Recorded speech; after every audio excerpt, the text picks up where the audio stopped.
Joined right now by Warning Coordination Meteorologist Mike Moritz of the Hastings National Weather Service. He's here to review some unique aspects of the weather over the past few months. Also, what to expect with some changes in the way extreme weather information is relayed. Also, how a transition to La Nina may affect our weather. Mike, the spring through early summer kind of been eventful for severe weather. What are some of those aspects that have really stood out? And also, have these storms this year tended to overproduce what we were thinking for expectations? Well, I think we expected a more active year this spring, but yeah, I would say in general they have overproduced. So far in Nebraska, we've had 91 confirmed tornadoes. We've had 26 in south central Nebraska. We started in late April and we have never really ended until about now. So it's definitely been a longer season. It's been a very active season, not just with tornadoes. We've had floods, we've had hail, we've had a little bit of everything this spring.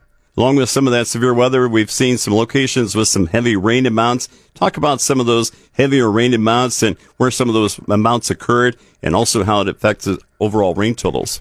You got to kind of remember where we started the spring. We started the spring actually pretty dry in eastern Nebraska, especially east of Highway 281. We had a dry March, a mostly dry February. And then when the rains came, in some areas it didn't stop. And the worst rain really stretched from Buffalo County and Howard County and Sherman County all the way over toward Omaha. When you look at a map for about 2.5 months of rain, we have areas of Howard County that have had over 26 inches. That's a year's worth of rain, basically, in 2.5 months. 2 major flooding events. The town of Dannebrog flooded again. The rain has been good for a lot of us, but for some of us, it's been a kind of a headache, too. And I'd imagine it's helped with the drought situation. Well, it sure has. I mentioned earlier that we started dry, especially in eastern Nebraska, and it was a rough year last year in some areas. While we knew we would be better this year, we knew more rain would come. Again, not knowing how much, I did not think we'd drought bust the eastern part of the state so quickly, but that's kind of the way it works around here sometimes. But on the flip side,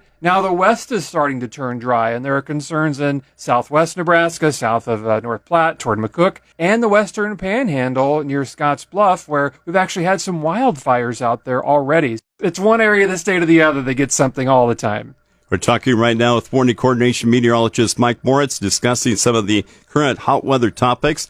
Mike, we have been seeing some hazy skies from the smoke of Canadian wildfires. The Weather Service always monitoring that smoke for air quality concerns when the smoke is actually pushed to the surface. What efforts are there to keep a more watchful eye on those air quality concerns? For reference for folks, the last 5 or 6 years, there's been a lot of drought in parts of Western Canada, and that's resulted in a lot of fires. And these are heavy timber fires in northern Canada, and they produce a lot of smoke. And some of that smoke's come down here at times. If you remember a couple years ago, we had a couple of really smoky days straight from Canadian wildfire smoke. In Nebraska, we worked with the Department of Environment and Energy, local health departments, and the University of Nebraska Medical Center to figure out some ways that we can get some observations about air quality. We didn't really have very many. With that partnership, we have funded 30 air quality monitor sites spread across the state, and we have just gotten approval for 30 more. And these are really designed to give us an idea of when that hazardous air quality, mainly due to smoke or things like that, can develop and how it may move around the state.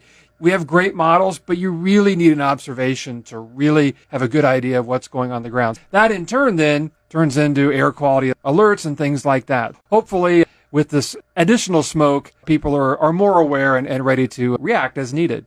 We haven't had much of this year. The chance of extreme heat, though, always there. How is the Weather Service working toward keeping us better informed with the heat risk map that's now there? Yeah, I think we feel kind of guilty because July's been below normal to this point, and here parts of the rest of the country are just sizzling. But one thing that we introduced this year is a map called the heat risk map. We're still using a term that we've used for years, the heat index, which is an important term, but that really only takes into account 2 things, temperature and humidity. The heat risk map brings in some other things, such as climatology. What we mean by that is, yeah, it's July, it should be hot, but what if it's hot in May and we're not acclimatized to that? We've actually had sporting events like high school track, state track, where it gets really hot all of a sudden and people aren't ready for that. What the heat risk map does, it gives a kind of a generic look at the United States out to 7 days and gives you an idea of where the biggest heat risk might be.